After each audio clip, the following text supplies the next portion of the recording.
السلام علیکم ویورز، کیسے ہیں آپ سب؟ پلیز آپ سب میرے چینل کو سبسکرائب کریں، سپورٹ کریں۔ انشاءاللہ میں آپ سب کے لیے ایسی ناولز کی ویڈیوز لاتی رہوں گی۔ کردار بائی نبیلہ عزیز، دوسری قسط۔ ہائے، گڈ مارننگ۔ وہ اس وقت ڈرائنگ روم میں بیٹھے ناشتہ کر رہے تھے کہ رمیز بھی وہیں چلا آیا۔ گڈ مارننگ، بیٹھیے بھائی۔ وارث نے اسے اپنے ساتھ والی کرسی پیش کی۔ تھینک یو برادر، رمیز مسکراتے ہوئے اس کا گال کھینچ کے بولا اور کرسی گھسیٹ کے بیٹھ گیا۔ نانی بیگم کیسی طبیعت ہے اب؟ اس نے سب پہ ایک نظر ڈال کر سردار بیگم کو مخاطب کیا تھا۔ اللہ کا شکر ہے بیٹے، وہ چائے پیتے ہوئے بولی۔ اور باقی سب کیسے ہیں؟ رمیز کی نظر اڑتے اڑتے مہرمہ کے چہرے پہ گئی۔ وہ سر جھکائے ناشتہ کر رہی تھی۔ پھپھو، آپ یہیں رکیں گی نا؟ مہربانوں نے راشدہ بیگم کو دیکھا۔ نہیں بیٹا، آج واپس جانا ہوگا، انشاءاللہ دوبارہ چکر لگاؤں گی۔ تم آج اپنی ساس صاحبہ کو روکو۔ راشدہ بیگم نے اپنی بہن ساجدہ بیگم کی طرف اشارہ کرتے ہوئے مہربانوں کو چھیڑا۔ مہربانوں بچپن سے ہی اپنی پھوپھی ساجدہ کے بیٹے قاسم علی سے منسوب تھی۔ میں اپنی بیٹی کے لیے خود ہی رک جاؤں گی۔ ساجدہ بیگم نے پاس بیٹھی مہربانوں کا سر اپنے کندھے سے لگا لیا۔ دیکھا موم، ساس بہو کا پیار۔ اب آپ بھی اپنے لیے ایک عادت بہو کا انتظام کر لیں، رمیز شرارت سے بولا تھا۔ اور رابعہ بی بی نے چونک کر سردار بیگم کی سمت دیکھا۔ وہ نہ جانے کیوں جوان کچھ بھی نہ بولی تھی، اور اس سے پہلے کہ رمیز کچھ پوچھتا، داد بخش اندر داخل ہوا تھا۔ آپ ناشتہ کر چکی ہیں؟ وہ سردار بیگم سے پوچھ رہا تھا۔ وہ اٹھ کھڑی ہوئی تھی۔ داد بخش نے آگے بڑھ کر ان کو ہاتھ سے تھام لیا۔ اچھا بیٹا، میں چلتی ہوں، میری واپسی تک تو شاید تم لوگ چلی جاؤ گی، انہوں نے راشدہ اور ساجدہ سے کہا۔ رمیز کے کندھے پہ ہاتھ پھیر کر پیار کیا اور داد بخش کے ساتھ باہر نکل گئیں۔ وہ ان کو گاڑی میں بٹھا رہا تھا کہ پیچھے مہرمہ بھی تقریباً بھاگتی ہوئی آ پہنچی تھی۔ میں بھی چلوں گی، وہ اپنا پرس سیٹ پہ پھینکتے ہوئی دروازہ کھول کر فٹافٹ اندر بیٹھ گئی۔ تم کو کہاں جانا ہے بیٹا؟ سردار بیگم نے حیرانی سے استفسار کیا تھا۔ مجھے آپ کے ساتھ جانا ہے دادی بیگم، میں صرف آپ کے لیے آئی ہوں۔ وہ سردار بیگم سے لپٹ گئی تھی اور وہ اس کے لاڈ پہ شفقت سے ہنس دی۔ ٹھیک ہے میرا بچہ، چلو داد بخش، انہوں نے یوں ہی ہنستے ہوئے ڈرائیونگ سیٹ پر بیٹھے داد بخش کو اشارہ کیا تھا۔ دادی بیگم ایک بات تو بتائیں، یہ داد بخش اتنا کم کیوں بولتا ہے؟ اس نے سردار بیگم کندھے پہ سر رکھتے ہوئے پوچھا۔ نظریں داد بخش پہ تھی۔ اس کے سوال پر داد بخش کی نظریں بے ساختہ ویکیوم مرر کی طرف اٹھی تھی۔ داد بخش، مہرمہ کو کیا جواب دوں؟ یہ تو مجھے بھی نہیں پتا ہے۔ سردار بیگم ہنس دی۔ وہ خاموش رہا۔ داد، مہرمہ نے پکارا۔ جی مہرمہ بی بی۔ اس کے جواب میں وہی نپت اللہ سا احترام تھا۔ میں تم سے چھوٹی ہوں، مجھے بیوی مت کہا کرو، وہ چڑھ کر بولی۔ میں آپ سے بڑا ہوں، مجھے داد بخش کہا کرے، اس نے کہا۔ مجھے جو اچھا لگتا ہے میں وہی کہوں گی، وہ سختی سے بولی۔ اور جو مجھے مناسب لگتا ہے میں وہی کہوں گا، اور وہ بھی اپنے قید پہ قائم تھا۔ دادی بیگم، اس نے جھنجھلا کر سردار بیگم کو دیکھا۔ داد بخش، میری یہ پوتی بڑی بے وقوف ہے، انہوں نے مہرمہ کو اپنے ساتھ لپٹاتے ہوئے پیار سے کہا۔ جی، ان کے اس خوبی کے ثبوت ملتے رہتے ہیں مجھے، وہ ذرا آہستگی سے بولا تھا۔ گاڑی روکو اور مجھے یہیں راستے میں اتار دو، میں واپس حویلی چلی جاتی ہوں، مجھے آپ لوگوں کے ساتھ نہیں جانا، اس نے ناراضگی کا اظہار کیا۔ شہر آ چکا ہے مہرمہ بی بی، آپ کو وین میں بٹھا دیتا ہوں، سیدھی گاؤں جاتی ہے۔ سردار بیگم مسکرا دی۔ ہسپتال آ چکا تھا۔ داد بخش نے نیچے اتر کر پچھلی سائڈ کا دروازہ کھولا اور پھر انہیں سہارا دے کر اترنے میں مدد دی تھی۔ وہ اپنے مقرر وقت پر پہنچی تھے۔ ڈاکٹر اپنے روم میں تھا۔ لیے ہسپتال پہنچتے ہی نرس سردار بیگم کو اندر ایکس رے کے لیے لے گئی اور وہ دونوں ویٹنگ روم میں ہی رہ گئے۔ مہرمہ صوفے میں دست کر بیٹھ گئی تھی، لیکن داد بخش بیٹھنے کے بجائے گلاس وال کے پاس جا کھڑا ہوا تھا۔ وہاں سے باہر ریسیپشن کا منظر نظر آ رہا تھا۔ ریسیپشن پہ دو لڑکیاں کھڑی تھیں، کافی خوبصورت اور اسٹائلش۔ وہ ہسپتال میں نئے آنے والے لوگوں کو گائیڈ کر رہی تھیں۔ انتہائی پروفیشنل سا انداز تھا ان کا۔ داد بخش نے نہ جانے کیا سوچتے ہوئے بے دہانی میں ہی ان کی طرف دیکھے گیا تھا۔ وہ پنک دوپٹے والی زیادہ خوبصورت ہے نا؟ اچانک اس کے بے حد قریب سے مہرمہ کی آواز آئی تھی۔ داد بخش نے چونک کر دیکھا تھا۔ وہ اس کی نظروں کے تعاقب میں ریسیپشن پہ کھڑی لڑکیوں کو دیکھ رہی تھی۔ پتہ نہیں۔ تمہیں کچھ پتہ بھی ہے؟ وہ جل کر بولی۔ اتنے میں سردار بیگم چیک اپ کروا کے ایکس رے روم سے نکل آئی تھیں۔ کچھ کھانے پینے کے لیے بھی ملے گا یا نہیں؟ مہرمہ نے داد بخش پر نظر ڈال کر کہا۔ لیکن وہ بے نیاز سردار بیگم کو سیڑھیاں اترنے میں مدد دے رہا تھا۔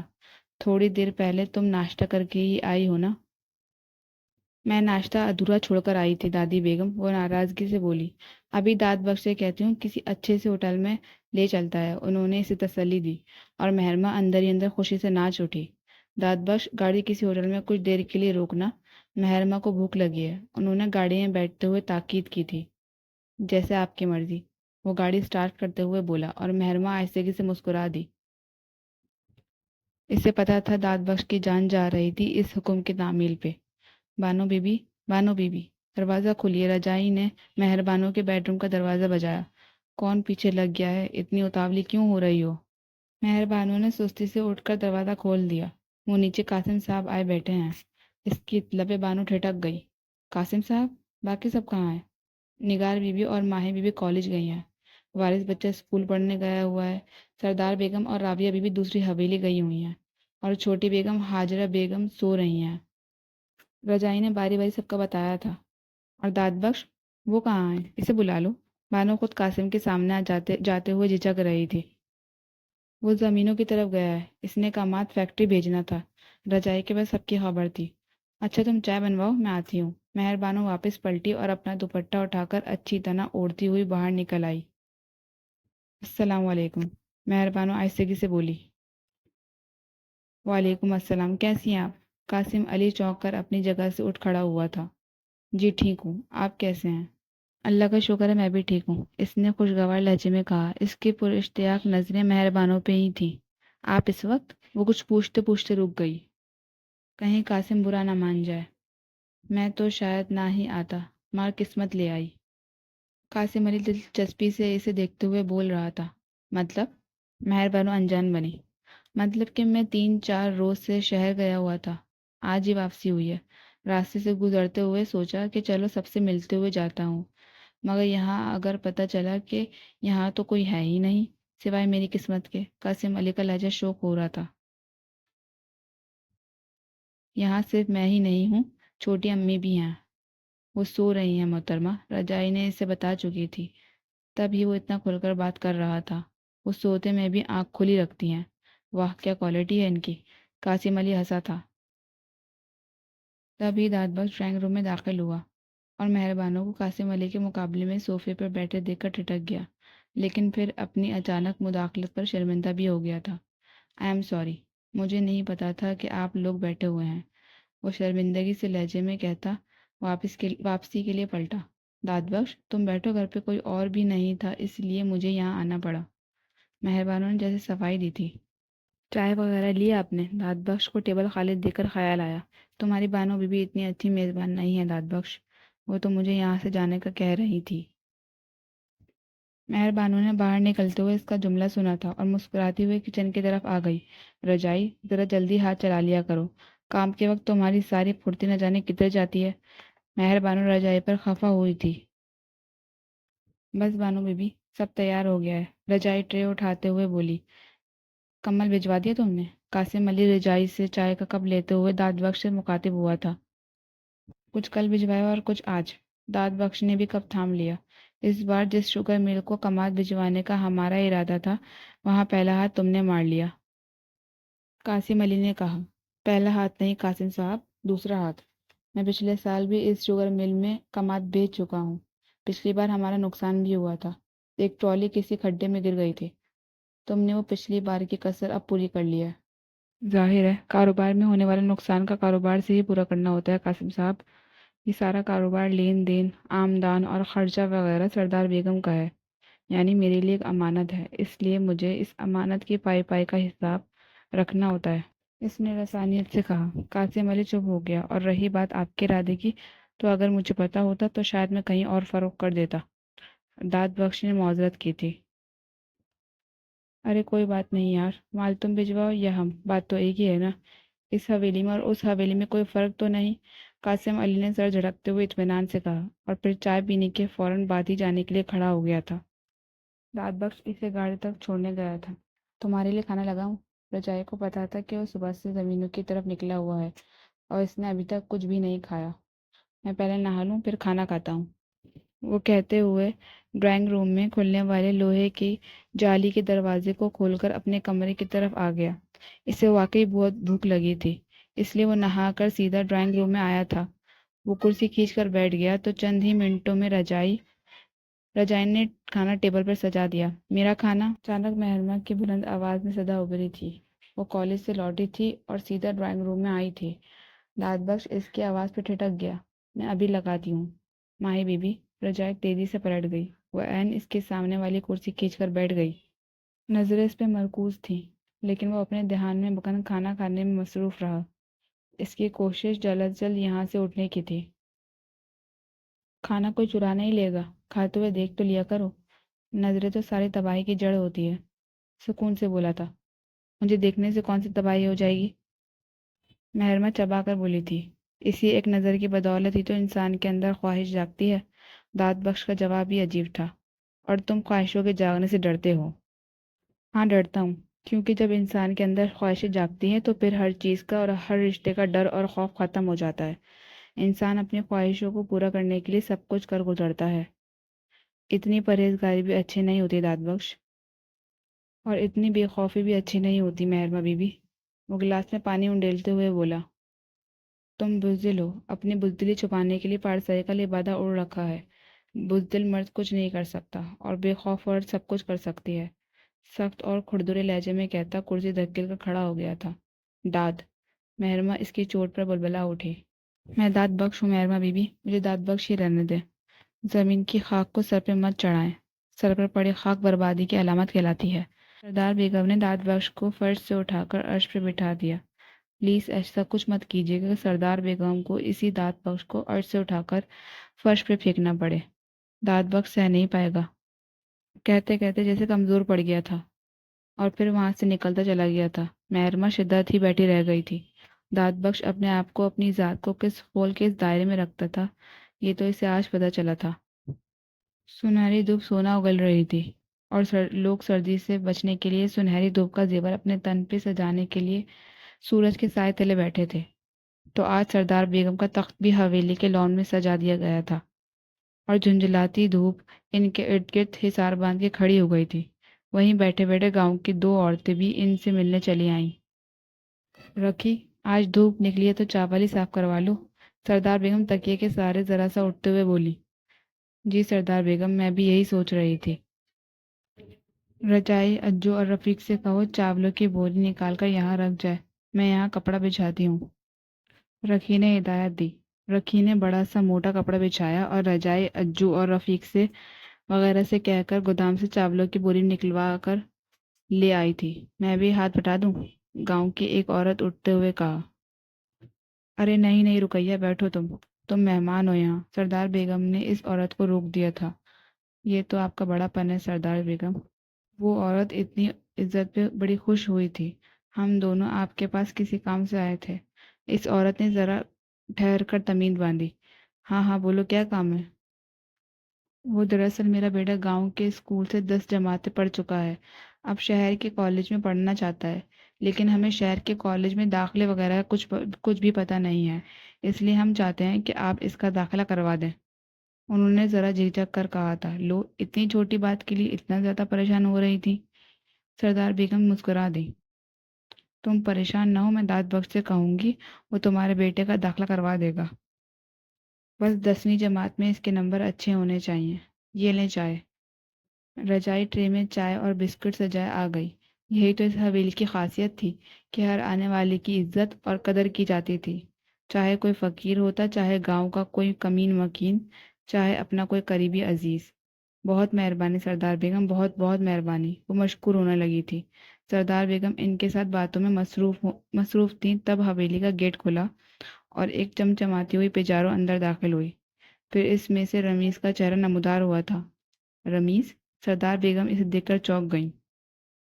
وہ پودوں کی باڑ پھرلانگ کر لونگ کی طرف ہی آ رہا تھا۔ السلام علیکم، اس نے قریب آتے ہوئے اونچی آواز میں سلام کیا۔ وعلیکم السلام، آؤ میرا بچہ بیٹھو۔ وہ کونی پہ زور دیتے ہوئے اٹھ کر بیٹھ گئیں۔ کیسی ہیں آپ؟ وہ ان کے پاس تخت پہ ہی بیٹھے گیا تھا۔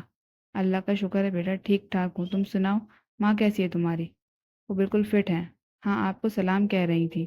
اس نے یاد آنے پہ کہا۔ وعلیکم السلام، تمہارا باپ کہاں ہوتا ہے آج کل؟ سالوں گزر گئے، اس نے تو کبھی شکل ہی نہیں دکھائی ہے۔ انہوں نے داماد کے متعلق پوچھا۔ قدیم ہمدانی جب سے راجدہ کے ساتھ شادی ہوئی تھی، ایک یا دو بار یہ گاؤں آئے تھے۔ پاپا اپنے بزنس میں بزی ہوتے ہیں، کبھی سنگاپور، کبھی ہالینڈ، کبھی امریکہ اور کبھی دبئی۔ اتنے اتنے دن تو ہم ان کی شکل نہیں دیکھتے، آپ بھلا کیا دیکھیں گی؟ رمیز دلچسپی سے ہنسا۔ اور یہ تمہاری ماں نے اس کے ساتھ پسند کی شادی کی تھی، وہ کیا ہوئی؟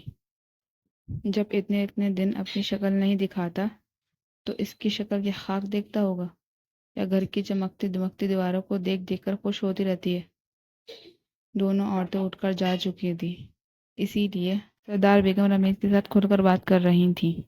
وہ گھر بیٹھیں گی تو گھر کی دیواریں دیکھیں گی نا، پاپا سے زیادہ تو مما خود بزی ہوتی ہیں۔ رمیش نے کندھے اچکا کر ہنستے ہوئے کہا۔ کیا مطلب؟ وہ چوکی۔ کچھ نہیں، آپ یہ بتائیں باقی سب کہاں ہیں؟ اس نے ٹال دیا تھا۔ تمہاری پپا اندر ہے، آرام کر رہی ہیں، ملنا چاہو تو جا کر مل سکتے ہو۔ بچیاں کالج گئی ہیں اور وارث اسکول گیا ہوا ہے۔ نہیں، ابھی تو میں چینج کروں گا، پھر باقی سب سے ملوں گا۔ وہ اٹھ کھڑا ہوا۔ رہو گے؟ جی نانی بیگم، یونیورسٹی سے چھٹیاں تھیں، اس لیے سوچا کہ اس بار چھٹیاں آپ کے ساتھ گزاروں گا۔ اس نے مسکرا کر کہا۔ رجائی سے کہو وہ تمہارے لیے کمرہ کھول دے گی۔ انہوں نے اشارہ کیا اور رمیز سر ہلاتے ہوئے اندر آ گیا تھا۔ سردار بیگم دور تک اس کے پشت کو دیکھتی رہی، وہ نہ جانے کس سوچ میں گم ہو گئی تھی۔ اسے کالج کی گیٹ سے باہر کھڑے آدھا گھنٹہ ہو چکا تھا اس کا انتظار کرتے ہوئے، لیکن ابھی بھی اس کی آمد کی دور دور تک بھی امکان نظر نہیں آ رہے تھے۔ وہ کوئی تیسری بار گھڑی دیکھ رہا تھا۔ مہر بانو یونیورسٹی سے اور مہر نگار کالج سے فارغ ہو چکی تھی، اس لیے اجو ان کو لے گیا تھا، لیکن مہرماں آج تھوڑی لیٹ ہو گئی تھی، اس لیے اس کو پک کرنے کی ذمہ داری داد بخش پر آ گئی تھی۔ مہرماں نے خود اسے کال کر کے کالج سے پک کرنے کا کہا تھا، لیکن اب پچھلے آدھے گھنٹے سے اس کا کوئی اتا پتہ نہیں تھا۔ داد بخش چاہتا تو اس کے نمبر پہ کال کر کے پوچھ بھی سکتا تھا، لیکن وہ خود اس کے نمبر پہ کال بھی تو نہیں کرنا چاہتا تھا۔ وہ جس دائرے میں خود کو قید کیے ہوئے تھا، بس اسی دائرے میں رہنا چاہتا تھا، لیکن اس کی آمد میں اتنی تاخیر اسے پریشان بھی کر رہی تھی۔ وہ گاڑی کا دروازہ کھول کر نیچے اتر آیا اور گیٹ سے باہر کھڑے چوکیدار کے پاس چلا گیا، لیکن اس سے پہلے کہ وہ چوکیدار سے کوئی استفسار کرتا، اندر سے دوسرے چوکیدار نے گیٹ کھولا اور لڑکیوں کے ٹولے نمودار ہونا شروع ہو گئے۔ داد بخش تھوڑا سائڈ پہ ہو گیا تھا۔ ہائے داد! مہرماں اسے دور سے ہی دیکھ کر چہکی تھی اور وہیں سے ہاتھ ہلایا تھا۔ یہ داد کون ہے؟ اس کی ایک کلاس پیرو نے پوچھا۔ کون ہو سکتا ہے؟ جواباً مہرماں نے شرارت سے بولا۔ تمہارا منگیتر، زنیرہ نے قیاس کیا۔ مہرماں کھلکھلا کر ہنسی۔ یہ منگیتر ہے تو نہیں، مگر دعا کرو ہو جائے۔ اوہ، یعنی ابھی کوئی چکر چل رہا ہے؟ وہ معنی خیزی سے بولی۔ یار کوشش تو کر رہی ہوں مگر چل نہیں رہا ہے۔ امیزنگ یار، تمہاری خوبصورتی، تمہاری دلکشی اسے متاثر نہیں کیا؟ وہ خود کسی سے کم ہے کیا؟ شاہانہ پرسنالٹی ہے، صرف پرسنالٹی شاہانہ ہے، وہ خود کہیں سے شاہانہ نہیں، انتہائی عاجز، پرہیزگار اور متقی سا بندہ ہے۔ تمام عورتیں اسے اپنی ماں بہن نظر آتی ہیں۔ مہربان نے سزائیہ کہتے ہوئے ہنسی تھی۔ اوکے، اب چلتی ہوں، بیچارہ کب سے انتظار کر رہا ہے۔ مہربان انہیں خدا حافظ کہتی ہاتھ ہلا کر آگے بڑھ گئی۔ داد بخش نے اس کے لیے بیک ڈور کھول رکھا تھا، لیکن وہ بیک ڈور زور سے بند کر کر فرنٹ ڈور کھول کر بیٹھ گئی تھی۔ اس نے ٹھٹک کر اسے دیکھا۔ چلو، اس نے لاپرواہی سے کہا۔ داد بخش نے ایک نظر مہرماں کو اور ایک نظر گیٹ سے باہر کھڑی اس کی دوستوں کو دیکھا تھا، اس لیے خاموشی سے گاڑی اسٹارٹ کر دی۔ تمہیں کافی انتظار کرنا پڑا ہوگا، اس نے سکون سے داد بخش کی طرف رخ موڑا۔ جی۔ اس نے صرف جی پہ اکتفا کیا تھا۔ غصہ بھی آیا ہوگا؟ نہیں، اس نے نفی میں گردن ہلائی۔ کیوں؟ یہ تو میرا کام ہے، سردار بیگم پوری عمر کسی کا انتظار کرنے کو کہہ دیں تو پوری عمر بیٹھ کر انتظار کرتا رہوں گا۔ یہ تو محض چند منٹوں کا انتظار تھا۔ تمہاری اپنی مرضی چاہت کچھ نہیں ہے، وہ دو معنی انداز سے بولی۔ مہرماں بی بی، آپ نے اس حویلی میں آنکھ کھولی ہے، اس لیے ایسی باتیں سوچ سکتی ہیں۔ سردار بیگم نے مجھ پر احسان کیا ہے، مجھے محبت دی، سہارا دیا، میرا سر ہی نہیں دل بھی ان کے سامنے جھکا ہے، اپنی حیثیت بھولا نہیں ہے۔ اس نے مہرماں کے سوال پر ڈھکے چھپے انداز میں اپنی حیثیت جتا دی تھی۔ دادی بیگم نے کبھی بھی تم میں اور ہم میں کوئی فرق نہیں رکھا، نہ ذات پات کا نہ اپنے پرائے کا، جتنا پیار ہم کو دیا اس سے بھی زیادہ تمہیں دیا، ہمیشہ تمہاری بات کو اہمیت دی، ہر ذمہ داری تمہیں سونپی، ہر بزرگ تم پر کیا، لیکن تم نے پھر بھی یہ اونچ نیچ اور حیثیت کی دیوار اٹھا رکھی ہے۔ دادی بیگم نے بقول تمہیں فرش سے اٹھا کر عرش پہ بٹھا دیا، لیکن تمہاری سوچ آج بھی اسی فرش پہ ہے جہاں سے انہوں نے تمہیں اٹھایا تھا۔ مہرماں نے اسے کھری کھری سنا ڈالی تھی۔ مہرماں بیوی، حقیقت حقیقت ہی رہتی ہے، میں کون ہوں کیا ہوں مجھ سے بہتر اور کون جان سکتا ہے بھلا۔ یہ تو سردار بیگم کی کرم نوازی ہے کہ انہوں نے مجھ ناچیز کی زندگی کو سنوار دیا، اور اب میری زندگی کا بھی یہی مقصد ہے کہ ان کی خدمت میں وقت گزاروں، انہیں سکون اور آرام دوں، نہ کہ میری ذات ان کے لیے پریشانی کا سبب بنے۔ اس نے کہتے ہوئے سڑک کی ایک سائڈ پہ گاڑی روک دی اور نیچے اتر آیا تھا۔ آپ پلیز پچھلی سیٹ پر آ جائیں۔ اس نے پچھلا دروازہ کھول دیا تھا۔ کیوں؟ آپ جانتے ہیں۔ میں صرف اتنا جانتی ہوں کہ میں تمہارے برابر بیٹھنا چاہتی ہوں، وہ ہٹ درمی سے بولی۔ میں اس قابل نہیں ہوں۔ وہ اپنی بات پر قائم تھا۔ مہرماں ڈیش بورڈ سے اپنا بیگ اٹھا کر تلملاتی ہوئی اپنا غصہ ضبط کرتی فرنٹ سیٹ پہ اتر کر پچھلی سیٹ پہ آ بیٹھی۔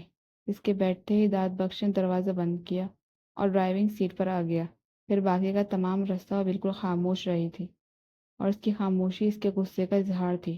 داد بخش نے سکون کا سانس لیا تھا، لیکن جیسے اس کی گاڑی حویلی میں داخل ہوئی وہ ٹھٹک گیا۔ سامنے ہی روش پر بلیک پجارو کھڑی تھی۔